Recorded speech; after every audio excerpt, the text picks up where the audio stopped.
रानो चिड़िया के यहाँ अंडा आने वाला था। वो अपने अंडे से बच्चे के आने से पहले पहले अपना घोंसला बनाना चाहती थी। रानो चिड़िया दिन रात मेहनत कर रही थी। वो अपनी छोटी सी चोंच से तिनके इकट्ठे करती और उन्हें एक साथ बांध बांध कर मजबूत कर रही थी। पेड़ से दूसरी तरफ एक पीपल के पेड़ पर गोरी कव्वी अपना घोंसला बना रही थी। गोरी कव्वी भी अंडा देने वाली थी। गोरी कव्वी रानो चिड़िया के पास आती है। रानो, मैं तुमसे हमेशा जीतती हूँ, कोई भी काम हो, जीवन का कोई भी कंपटीशन हो। अब देखना, मेरा घोंसला तुम्हारे घोंसले से मजबूत और सुंदर होगा। गोरी बहन, मैं हमेशा खुद के लिए जीती हूँ, मैं दूसरों के कामों पर नज़र नहीं रखती। तुम्हारी तरह मेरा घोंसला भी किसी से कम नहीं होगा। रानो चिड़िया फिर से अपने काम में लग जाती है। गोरी कव्वी झरने पर जाती है और वहाँ से कुछ फूल तोड़ती है। लंबी लंबी कुछ बेलें तोड़ती है और वापस आकर अपने घोंसले को फूलों और बेलों से सजाती है। रात हो जाती है। रानो चिड़िया खुले आसमान में अपने घोंसले में लेटी हुई सितारे देख रही थी। अब मुझे कोई चिंता नहीं, मेरा घोंसला भी बन गया और सारे काम खत्म हो गए। दूसरे दिन गोरी कव्वी अपनी बहन को बुलाती है और दोनों बहनें मिलकर रानो चिड़िया का खूब मजाक उड़ाती हैं। बहन बहन, देखो तो इस चिड़िया का घोंसला कितना बुरा लग रहा है, ना कोई फूल ना कोई बेल। चिड़िया चिड़िया, मैंने तुमसे कहा था कि तुम किसी भी कंपटीशन में मुझसे नहीं जीत पाओगी। मैं हर काम में तुमसे आगे रहूंगी। चिड़िया गोरी कव्वी की बातों का जवाब कम ही दिया करती थी। 2 दिनों बाद चिड़िया भी एक सुंदर सा अंडा देती है और गोरी कव्वी भी। अब गोरी कव्वी को नई बात मिल गई थी। रानो चिड़िया, तुम मुझसे हारोगी। इस बार मेरे अंडे से बेटा निकलेगा और तेरे अंडे से बेटी। गोरी, ये कैसी हार जीत है? शायद तुम जानती नहीं हो, अब समाज में बेटे और बेटी में कोई फर्क नहीं है। गोरी कव्वी बहुत खुश थी। वो अपना अंडा घोंसले में छुपाकर जंगल जाती है। लूसी लूसी, पता है इस बार भी चिड़िया मुझसे जीत नहीं पाएगी, उसके अंडे से जरूर बेटी ही निकलेगी। गोरी, ये तो समय ही बताएगा, लेकिन तुम हमेशा रानो चिड़िया से जीतती हो, इस बार भी जीत तुम्हारी ही होगी। रानो चिड़िया सारा दिन अपने अंडे पर बैठी रहती और फिर शाम को अपना दाना लेने जाती। लेकिन गोरी कव्वी सारा दिन घूमती फिरती मज़े करती। रास्ते में चिड़िया को गोरी कव्वी मिलती है। गोरी, तुम्हारा अंडा धूप में था, मैंने ऊपर पत्ते रखकर उसे छाँव कर दी, तुम अपने अंडे का ख्याल रखा करो। तेरी हिम्मत कैसे हुई मनहूस, मेरे अंडे को पंख लगाने की? खबरदार, आज के बाद मेरे अंडे की तरफ जो मैली आंख से देखा भी तो। मैंने तो नेकी की थी, ठीक है, आइंदा नहीं करूँगी। 7 दिन गुजर जाते हैं। तोता और कबूतर रानो चिड़िया के पास आते हैं। रानो चिड़िया, सुना है दूसरे जंगल में मीठे फल पक गए हैं, चलो मीठे फल खाने जाए। तोते भैया, नहीं, मैं अपना अंडा छोड़कर नहीं जा सकती। बेटी निकलेगी तेरे अंडे से बेटी, तू जो मर्जी कर ले। चल कबूतर और तोते, मैं तो जाऊंगी, कई दिन हो गए मैंने मीठा फल नहीं खाया। वो सब मीठा फल खाने चले जाते हैं। दोपहर के बाद बारिश शुरू हो जाती है। तोते और कबूतर, मैंने अपना अंडा खुले में ही छोड़ दिया, मेरा अंडा भीगकर खराब हो जाएगा, ये क्या किया मैंने। अब तो वापस जाना मुश्किल है, जब बारिश रुकेगी तो फिर ही हम वापस जा सकते हैं। चिड़िया तुम्हारे अंडे को देख लेगी। नहीं कबूतर, मैंने चिड़िया को सख्ती से मना किया हुआ है कि मेरे अंडे के पास मत आना।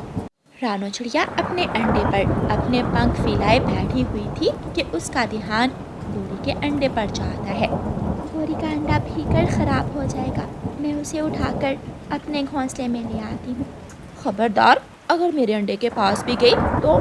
फिर रानो चिड़िया को गोरी की बात याद आती है, लेकिन रानो चिड़िया फिर भी गोरी कव्वी का अंडा उठाकर अपने घोंसले में ले आती है और पंख फैलाकर दोनों अंडों को भीगने से बचाती है। शाम हो जाती है। तोते और कबूतर, बारिश तो रुक गई है, हमें जल्दी से जाना होगा, मुझे अपने अंडे की चिंता हो रही है। गोरी कव्वी अपने हिस्से के मीठे फल उठाती है। तोता और कबूतर भी अपने अपने मीठे फल उठा लेते हैं और वो सब वापस अपने अपने घरों को उड़ते हैं। अपने घोंसले में अंडा ना देखकर गौरी कवि परेशान हो जाती है। आपका अंडा मेरे पास घोंसले में है। अंडा भीग रहा था, इसलिए मैं अंडा उठाकर अपने घोंसले में ले आई। गौरी कवि चिड़िया के पास आती है। चिड़िया, मैं अपने अंडे को लेकर बहुत चिंतित थी। शुक्रिया मेरा अंडा यहाँ लाने के लिए। गौरी कवि अपना अंडा उठाकर ले जाती है। अंधेरा होने से पहले पहले मैं अपना दाना ले आती हूँ। रानो चिड़िया ये सोचकर उड़ती है। रानो, रानो कहाँ जा रही हो? मैं तो अपना दाना लेने जा रही हूँ। लो, ये मीठा फल ले लो, मेरे पास और भी 2 हैं। नहीं नहीं, मैं सूखा दाना ही खा लूँगी। ऐसा ना हो कि मेरी वजह से आपको भूखी रहना पड़े। रानो चिड़िया जाती है और हर रोज़ की तरह ज़मीन से गेहूं के सूखे दाने ढूंढकर खा लेती है और नदी से पानी पीकर अपना पेट भरती है। दिन गुजरते गए और फिर एक दिन रानो चिड़िया का अंडा फूटता है और उसके अंडे से एक बेटा और एक बेटी, बहुत ही सुंदर 2 बच्चे निकलते हैं। और गौरी कवि के अंडे से एक कौवा बेटा निकलता है। चिड़िया चिड़िया, तुम्हारे अंडे से क्या निकला है? गौरी, मेरे अंडे से एक बेटा और एक बेटी दोनों निकले हैं। ऊपर वाले ने मुझे बेटे और बेटी दोनों की खुशी दी है। रानो, यहाँ आना। मुझे ऐसे लग रहा है जैसे मेरे बेटे का एक पंख कमज़ोर हो और वो उठकर खड़ा भी नहीं हो रहा। रानो चिड़िया गौरी कवि के पास जाती है। गौरी, तुम्हारे बेटे की एक टांग और एक पंख कमज़ोर है। गौरी रोने लग जाती है। ऊपर वाले, ये क्या हुआ मेरे साथ? मुझे बेटा भी दिया और वो भी अपाहिज। अब क्या करूँगी मैं? गौरी, जीत और हार ऊपर वाले के हाथ है। मैं ना चाहते हुए भी जीत गई और तुम्हारी बुरी हरकतों की सज़ा तेरे इस छोटे से बच्चे को भुगतना पड़ेगी। दूसरे दिन रानो चिड़िया अपने दोनों बच्चों को घोंसले में छोड़ती है और गौरी कवि के साथ उसके बेटे को लेकर बुलबुल डॉक्टर के पास जाती है। इस बच्चे की धूप छाँव का ख्याल नहीं रखा गया। कहाँ है इसकी माँ? मैं ही हूँ। बेशरम, अंडा देने का पता था, अपने अंडे पर बैठ नहीं सकती थी तुम। ये बच्चा इसलिए अपाहिज हुआ है कि तुमने इसे धूप में छोड़ा।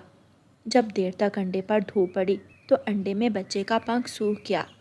बुलबुल बहन, जो हुआ सो हुआ। अब इस बच्चे का इलाज शुरू करें। माफ़ करना चिड़िया, ये बच्चा ना तो कभी उड़ पाएगा और ना ही कभी घोंसले से बाहर जा पाएगा। गौरी कवि रोने लग जाती है क्योंकि उसकी वजह से ही उसका बेटा अपाहिज हो गया था। वो हार चुकी थी और कमज़ोर छोटी चिड़िया जीत चुकी थी। प्यारे दोस्तों, इस कहानी को लाइक, अपने दोस्तों के साथ शेयर और चैनल को सब्सक्राइब करना बिल्कुल मत भूलना। आपका धन्यवाद। गुड़िया का बूढ़ा पिता उसकी बीमार माँ को ना बचा सका। गुड़िया की माँ मर गई थी। गुड़िया बेटी, मैं कुछ ना कर सका, मैं ना बचा सका तुम्हारी माँ को, मुझे माफ कर देना। पिताजी, जो हो सकता था आपने किया। साहूकार से पैसे लेकर माँ का इलाज करवाया, मगर जाने वालों को कौन रोक सकता है। गुड़िया का पिता जंगल से लकड़ी काट कर लाता और उसी से अपने घर को जलाता था, मगर अब उसमें इतनी जान नहीं बची थी कि अब लकड़ी काट सके। उसकी बेटी गुड़िया बहुत ही सुंदर और समझदार थी। एक दिन जब गुड़िया का पिता लकड़ी काटने जा रहा होता है तो उसकी बेटी उससे कहती है, पिताजी, मैंने आपसे कई बार कहा है, अब आपके शरीर में इतनी ताकत नहीं है कि आप लकड़ी काट सको। आपको आराम की ज़रूरत है। आप आराम क्यों नहीं करते हो? बेटी, मैं आराम कैसे कर सकता हूँ? तुम्हारी शादी भी करनी है और उस साहूकार कौवे के पैसे भी तो लुटाने हैं। फिर गुड़िया के पिताजी अपना कुल्हाड़ा लेकर जंगल में चले जाते हैं। घने जंगल में जाकर गुड़िया का पिता लकड़ी काटने लगता है। उसे थोड़ी दूर कोई आवाज़ सुनाई देती है। गुड़िया का पिता कुल्हाड़ा रखकर उस आवाज़ की दिशा में जाता है। तुम उल्लू होगे दूसरों के लिए, मेरे लिए तो तुम बड़ी आंखों वाला कमजोर पक्षी ही है। सुन ले बूढ़े, मेरी बात ध्यान से सुन ले। ये थैली तुम मुझे दे दो, वरना क्या वरना चोरी हम दोनों ने की है और ये सिक्के भी आधे आधे होंगे। इसी बात पर दोनों में लड़ाई शुरू हो जाती है और वो दोनों उल्लू और चोर कौवा एक दूसरे को मारने लगते हैं। वो दोनों लड़ते रहते हैं और एक दूसरे को जान से मार देते हैं। गुड़िया का पिता जो छुपा हुआ ये सब देख रहा था, आहिस्ता आहिस्ता वहाँ आ जाता है। इस थैली में ऐसा क्या है जो इन दोनों ने एक दूसरे की जान ले ली? गुड़िया का पिता उस थैली को खोलता है तो हैरान हो जाता है। उस थैली में सोने के सिक्के थे। गुड़िया का पिता अपना कुल्हाड़ा उठाता है और वो सोने के सिक्कों वाली थैली लेकर अपने घर की तरफ चलता है। घर जाकर वो सारी बात अपनी बेटी को बताता है।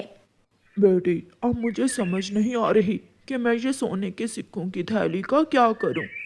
पिताजी, हम इंतज़ार करते हैं, शायद जिसकी ये थैली हो वो ढूंढता हुआ आ जाए। हाँ बेटी, हमें इंतज़ार करना होगा और सबसे ये बात छुपा कर रखनी होगी, वरना सारा जंगल ही इस थैली का मालिक बन जाएगा। दूसरे दिन गुड़िया का पिता फिर से जंगल जा रहा था कि रास्ते में उसे साहूकार, गोरी कव्वी और कालू कौवा रोक लेते हैं। हाँ भी बूढ़े चिड़े, कब लुटाएगा मेरा कर्ज? अगर कर्ज के पैसे नहीं हैं तो अपना घर ही हमें दे दो। कृपया करें, मुझ गरीब पर रहम करें। मैं कुछ दिनों तक आपका कर्ज लुटा दूंगा। मुझे काम पर जाने दे। अगर मैं काम पर ना गया तो मेरी बेटी खाना कहाँ से खाएगी? बुड्ढे चिड़े, कल तक का समय है तुम्हारे पास। या हमारे पैसे हमें वापस कर दो या अपनी बेटी को मेरे घर काम पर भेज देना। गुड़िया का पिता चला जाता है।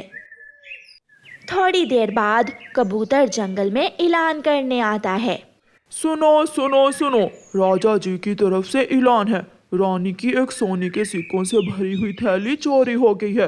वो थैली जिसे भी मिले राजा जी के महल में पहुंचा दे। शुक्रिया। गुड़िया सुनो ये सुनो ऐलान सुनो। सुनकर खुश हो जाती है और बेसब्री से अपने पिता का इंतजार करने लगती है। शाम हो जाती है। गुड़िया के पिता ने कुछ लकड़ियां काट ली थीं। वो लकड़ियां बेचकर गुड़िया का पिता अपनी बेटी के लिए खाना लेता है और अपने घर की तरफ चलता है। पिताजी, पिताजी, दोपहर को एक पक्षी ऐलान कर रहा था कि जो थैली हमें मिली है वो राजा की रानी की चोरी हुई है। हमें वो थैली लेकर राजा जी के पास जाना चाहिए। शायद वो उल्लू और कौवा ये सोने के सिक्कों से भरी थैली रानी की ही चोरी करके लाए थे। तभी उनके दरवाजे पर दस्तक होती है। गुड़िया दरवाजा खोलती है। तुम बेटी हो मानो चिड़े की? जी अंकल, आप अंदर आ जाइए। कालू कौवा घर के अंदर आ जाता है। मुझे पता है तुम गरीब पक्षी जो पैसे लेकर खर्च कर लेते हो तो वापस करना बहुत मुश्किल हो जाता है। हाँ, एक रास्ता है तुम्हारे पास, अगर पैसे नहीं है तो। बताइए बताइए साहूकार जी, क्या रास्ता है? तुम अपनी बेटी की शादी मुझसे कर दो। ये सुनकर गुड़िया और उसका पिता हैरान हो जाते हैं। आप ये बात कैसे कर सकते हैं? आप मेरे पिता की उम्र के हैं। साहूकार जी, मुझे इतना रुसवा ना करें। मैं जानता हूँ मैंने आपका कर्ज देना है। मैं लुटा दूंगा जैसे भी हुआ। मैं बताऊंगी, मैं आपकी पत्नी गौरी ताई को बताऊंगी। ना ना, मैं तो मजाक कर रहा था। अच्छा, अब मैं चलता हूँ। मेरे पैसे मुझे जरूर लुटा देना। कौवा वहाँ से चला जाता है। गरीब बाप बेटी बैठकर अपनी गरीबी पर रोने लगते हैं। प्यारे दोस्तों, रानो चिड़िया की ऐसी कहानियाँ सुनने के लिए YouTube सर्च बार में रानो चिड़िया की कहानी लिखें या फिर ये बटन दबाकर बोलकर कहें रानो चिड़िया की कहानी। सुबह हो जाती है। गुड़िया अपने पिता से कहती है, पिताजी, मैं भी आपके साथ जाऊंगी वो थैली लेकर राजा जी के महल में। हाँ बेटी, एक बार सोने के सिक्के देख लो, पूरे हैं ना? पिताजी, मैंने थैली अच्छे से देख ली है।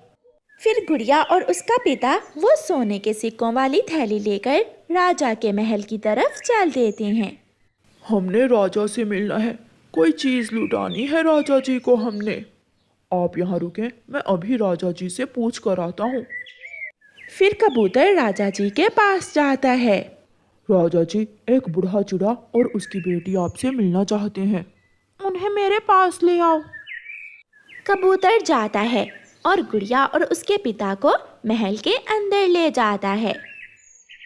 राजा जी और रानी जी, ये आपके सोने के सिक्कों की थैली हम आपको वापस करने आए हैं। राजा और रानी वो सोने के सिक्कों से भरी थैली देखकर खुश हो जाते हैं। छोटी चिड़िया, ये आपको कहाँ से मिली है? राजा जी, मैं जंगल में लकड़ियाँ काट रहा था कि एक उल्लू और कौवा आपस में इस थैली के लिए लड़ते लड़ते मर गए और मैं ये थैली वहाँ से उठा लाया। राजा जी, इन सिक्कों में से आधे सिक्के आप इन दोनों बाप बेटी को दे दें। इस जमाने में इन जैसे ईमानदार पक्षी बहुत कम हैं।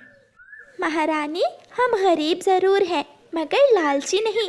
आप ये ले लें, हम जंगल से लकड़ियाँ काट कर अपना गुजारा कर लेते हैं। नहीं बेटी, ये आपका इनाम है। फिर तोता राजा आधे सिक्के गुड़िया को दे देता है और वो बाप बेटी खुशी खुशी अपने घर वापस आ जाते हैं। अभी वो घर पहुंचे ही थे कि कौवा और कौवी फिर से आ जाते हैं। अब तो एक काम ज़रूर होगा, या तुम्हारी बेटी मेरे साथ काम पर जाएगी या फिर मैं अपना कर्ज वापस लेकर ही जाऊंगी। आज कालू कौवा चुप था। शायद वो डर रहा था कि गुड़िया गोरी को शादी वाली बात ना बता दे। गोरी ताई, आप चिंता न करें, आप घर जाइए। मैं अभी थोड़ी देर बाद आपके पैसे आपके घर लेकर आती हूँ। ये सुनकर गोरी बोलती है, कहाँ से लाओगी? मुझे उल्लू मत बनाओ। आप जाइए, अगर हमने आज आपके पैसे ना लुटाए तो कल आप हमारे घर पर कब्जा कर लेना। फिर गुड़िया कुछ सिक्के लेकर सुनार के पास जाती है और बेचकर पैसे ले लेती है और गोरी और कालू का कर्ज चुका देती है। ये रहे आपके पैसे। मैंने कहा था ना कि हम आपका कर्ज आज चुका देंगे। गोरी का मुंह तो खुले का खुला रह जाता है, मगर कालू दूसरी तरफ देख रहा था। वो अब भी डर रहा था। गुड़िया अपने घर चली जाती है और दोनों बाप बेटी खुशियों भरा जीवन गुजारते हैं।